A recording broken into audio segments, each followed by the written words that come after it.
Hello नमस्कार। नमस्ते हजुर। हजुरको शुभ नाम? मेरो नाम तौहिद आलम देवान पर्यो। हजुरको घर? Birgunj 24 number ward. हाल कहाँ बस्नुहुन्छ? हाल अरुण खोलामा हाम्रो ग्यारेज छ के। ग्यारेज छ है? हजुर हजुर। यही हजुरको ग्यारेज होइन त्यो? हजुर हजुर। लेथ मिसिन भन्छ यसलाई होइन? लेथको इन्जिनियर वर्कसप हो। हो। तपाईँले त्यो त्यो त्यो म हेरिरहेको छु, त्यो मिसिन पनि तपाईँ आफैले बनाउनु भएको हो? हामी आफै बनाएको। एकछिन जाउँ न, त्यो हजुर त्यो देखाउनु होला। अनि त्यो बाहेक तपाईँले के तालिम दिने काम पनि गर्नुहुन्छ? हजुर हजुर, हामी तालिम पनि दिन्छ। अहिले त 2-3 जना काम गरिरहेछ केटाहरू। अरू पनि आवश्यकता छ भने कुनै मान्छे सिक्नको लागि छ भने हामी सिकाइदिन्छौँ। हजुर हजुर। आएर भेट गरौँ, हाम्रो नम्बर पनि छ। यहाँ आएर भेट गरौँ, हामी सिकाइदिन्छौँ है। ल, कसैलाई सिक्न इच्छुक हुनुहुन्छ भने तपाईँहरू धेरै पैसा खर्च गरेर धेरै उ गरेर त्यसरी सिक्नु पर्दैन।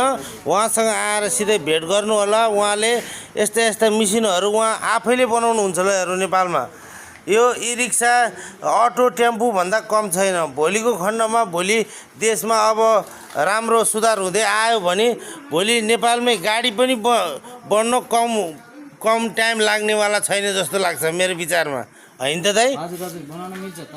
सामान भइदियो भने त हजुरले त्यो पनि बनाउन मिल्छ।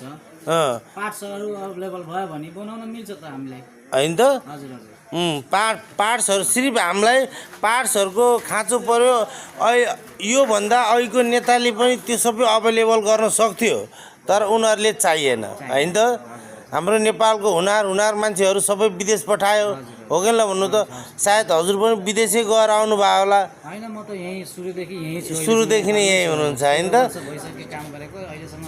कति वर्ष हुनुभयो? मेरो उमेर त 30 वर्ष भयो, तर 16 वर्ष म 12-13 वर्षदेखि काम गरिरहेको छु। काममा हुनुहुन्छ, होइन त? ल हेर्नु साथीहरू, नेपाल सरकारले पनि हेर्नै पर्ने चिज, यति राम्रो चिज उहाँले आफैले ल हेर्नु आफ्नो हातबाट कति राम्रो कला छ भने यो उखु पेल्ने जुस बनाइदिनु भयो उहाँले। कुनै काहीँ त्यो अरू ल्याएर पुरानो ल्याएर ठोकठाक गरेर बनाए होइन, यो सबै उहाँ आफ्नै हातले आफ्नै कलाले कहाँ इन्डिया पन्जाबदेखिबाट सामान मगाएर ल हेर्नु, यहाँ तपाईँ हेर्न सक्नुहुन्छ। यी सबै सामानहरू उहाँले यसको लागि ब्रेक, पाइडल, यी सबै एक्सिलेटरदेखि लिएर तपाईँलाई हरेक चिज गाडीमा लाग्ने जति चिजहरू सबै उहाँले बनाइदिनु भएको छ। ल हेर्नु त, यति राम्रो हाम्रो देशमा यति हुनार मिस्त्रीहरू हुनुहुन्छ। उहाँ सानो भाइ, उहाँ 2 जना मिलेर उहाँहरूले ल हेर्नु उहाँहरूको यो आफ्नो ग्यारेज छ, यो अरुण खोलामा छ। यो अझै पनि छ, हाम्रो वीरगञ्जमा पनि छ। अझै वीरगञ्जमा पनि